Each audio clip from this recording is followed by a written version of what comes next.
Bir Aa, yumak yani. sarar gibi Benim oğlum mu gelmiş? geçtim acılardan. Allah'ım kimler gelmiş ya. Benim oğlum gelmiş. Hoş gelmiş benim oğlum. Bir de bir kapı.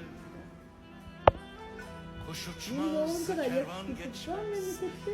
Bir Yok. yerlerdeki En yakışıklı kim? Benim oğlum. belki de En güzel aşk kim? dediğin Benim oğlum. böyle En yakışıklı olmalı. kim? Tabii ki ben de. Birinin daha akıllı yoktu, birinin daha güzeli yoktu, birinin daha gönlü yoktu. Bir yumak Değil mi sarar öyle? gibi Benim çok geçtim akıllıyım anne. acılardan. Bir kilit yüreğime de Evet ya. bir demir kapı.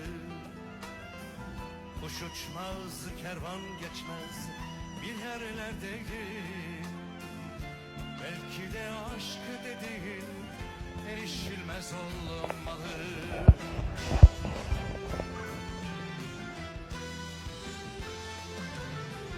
Ben imkansız aşklar için yaratılmışım. Ne kavuşmayı bilirim, ne unutmayı. Kayboldum kuytusunda yalnızlıkları. Yaşadım en karasını sevdaları. Ben imkansız aşklar için yaratılmışım. Ne kavuşmayı bilirim, ne unutmayı.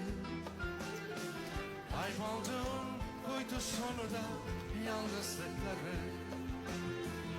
Yaşadım en karasını sevdaları.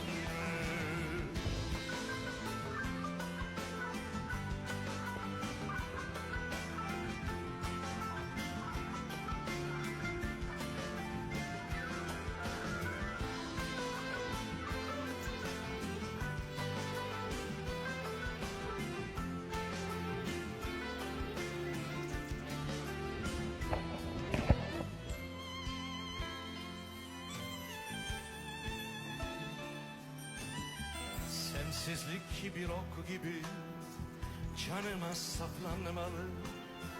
Coşmalı yanardağlar, kasırgalar kopmalı. Aşkın bir zehir gibi kanımda dolaşmalı. Elbette aşk dediğin böyle olmalı.